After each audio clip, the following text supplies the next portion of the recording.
राधे राधे प्रिय भक्ति गुरु। ओम श्री गणेशाय नमो नमः।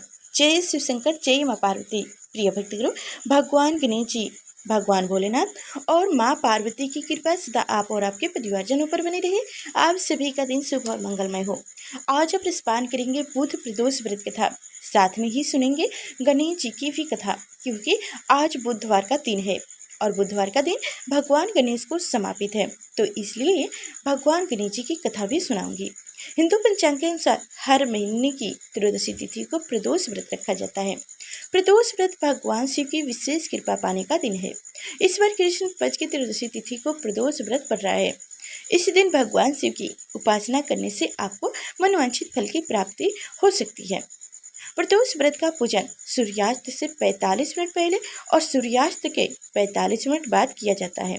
इस बार यह प्रदोष व्रत बुधवार को पड़ रहा है, इसलिए ये बुध प्रदोष व्रत है। साथ ही प्रदोष व्रत की कथा सुनना भी शुभ माना जाता है। कहा जाता है कि आप जो भी व्रत रखें उस व्रत की कथा अवश्य सुने। बिना कथा सुने व्रत अधूरी मानी जाती है, तो इसलिए आज मैं आप सभी को बुध प्रदोष व्रत कथा सुनाने जा रही हूँ। उससे पहले गणेश जी की कथा सुनाऊंगी, क्योंकि सभी देवता के पूजनीय में सबसे पहले भगवान गणेश जी की पूजा की जाती है। इसलिए पहले गणेश जी की कथा सुनिए, फिर प्रदोष व्रत कथा सुनेंगे। भगवान गणेश जी की पूजा देवताओं में सबसे पहले की जाती है, लेकिन बात उस समय की है जब उनका विवाह नहीं हो रहा था, क्योंकि कोई भी कन्या उनसे विवाह करना नहीं चाहती थी, क्योंकि एक तो गणेश जी का सिर हाथी का था और उनकी एक दंत भी टूटी हुई थी, इसलिए कोई भी कन्या उनसे विवाह करने के लिए तैयार नहीं हो रही थी। विवाह न हो पाने के कारण गणेश जी दुखी रहने लगे थे। जब गणेश जी अन्य देवी देवताओं के विवाह में जाते थे तो उन्हें अपनी विवाह की याद आ जाती। दूसरे देवी देवताओं का विवाह होते देखकर गणेश जी इतने ज़्यादा दुखी हो गए थे कि उन्होंने दूसरे देवी देवताओं के विवाह में अड़चन लाना शुरू कर दिए थे, और उनके इस काम में उनका वाहन मूषक उनकी मदद करता था। गणेश जी के आदेश पर उनका मूषक देवी देवताओं के विवाह में जाता और उनके मंडप को खराब कर देता था, जिससे विवाह में बाधा आ जाता था। गणेश जी और मूषक की इन शैतानियों से सभी देवी देवताओं परेशान हो गए थे, इसलिए सभी ने महादेव यानी कि गणेश जी के पिता के पास उनकी शिकायत लेके गए, लेकिन शिव जी के पास भी इस समस्या का कोई समाधान नहीं था, इसलिए वह देवताओं की कोई मदद नहीं कर पाए। लेकिन भगवान शिव और माता पार्वती ने देवताओं को इतना कहा था कि इस परेशानी का हल केवल ब्रह्मा जी के ही निकाल सकते हैं। महादेव और माता पार्वती की बात सुनकर सारे देवी देवताओं ब्रह्मा जी के पास चले गए।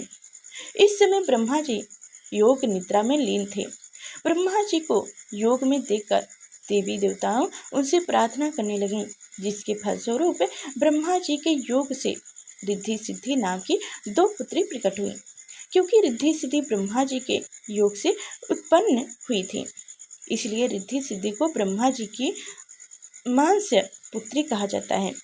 पुत्रियों को प्राप्त करने के बाद ब्रह्मा जी अपनी दोनों पुत्रियां रिद्धि और सिद्धि को लेकर गणेश जी के पास पहुँचे और गणेश जी को उन्हें शिक्षा देने के लिए कहने लगे, क्योंकि गणेश जी बहुत ही बुद्धिमान और ज्ञानी थे।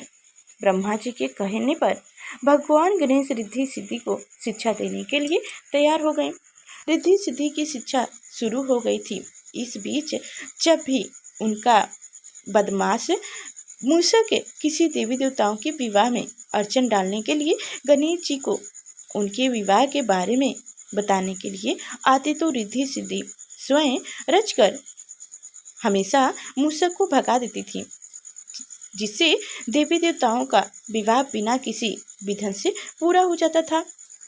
ऐसे करते करते काफ़ी समय बीत गए।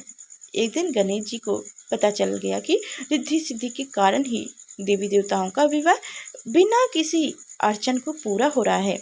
इस बात पर पता लग जाने पर गणेश जी काफ़ी ज़्यादा क्रोधित हो जाते हैं, लेकिन गणेश जी क्रोध कर पाते इससे पहले ही ब्रह्मा जी वहाँ प्रकट हो जाते हैं और गणेश जी से कहते हैं कि गणेश जी, मेरे दोनों पुत्री रिद्धि सिद्धि के लिए कोई योग्य वर नहीं मिल रहा है, इसलिए मैं आपसे अनुरोध करता हूँ कि आप ही मेरी दोनों पुत्री से विवाह कर लें।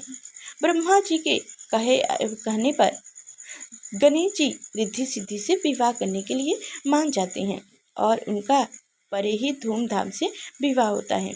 ऐसे माना जाता है कि गणेश जी के रिद्धि सिद्धि से 2 पुत्र हुए जिनका नाम शुभ लाभ है, इसलिए यह दोनों शब्द ही बहुत ही शुभ माने जाते हैं।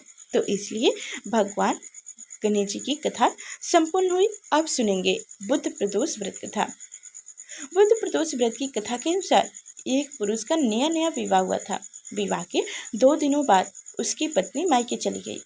कुछ दिनों के बाद वह पुरुष पत्नी को लेने उनके यहाँ गया।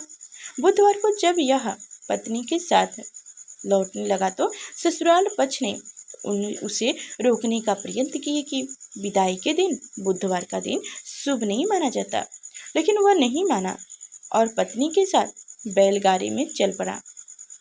बेबस होकर सास ससुर ने अपने जमाई और पुत्री को भारी मन से विदा किया।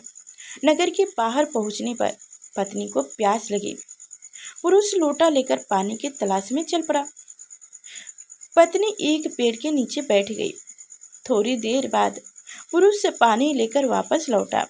तब उसने देखा कि उसकी पत्नी किसी के साथ हंस हंस कर बातें कर रही है और उनके लोटे से पानी पी रही है। उसको क्रोध आ गया। वह निकट पहुंचा तो उनके आश्चर्य का कोई ठिकाना न रहा, क्योंकि उस आदमी की सूरत उसी की भांति थी, हम शकल की जैसी। पत्नी भी सोच में पड़ गई। दोनों पुरुष झगड़ने लगे। धीरे धीरे वहाँ काफी भीड़ एकत्रित हो गई और सिपाही भी आ गए।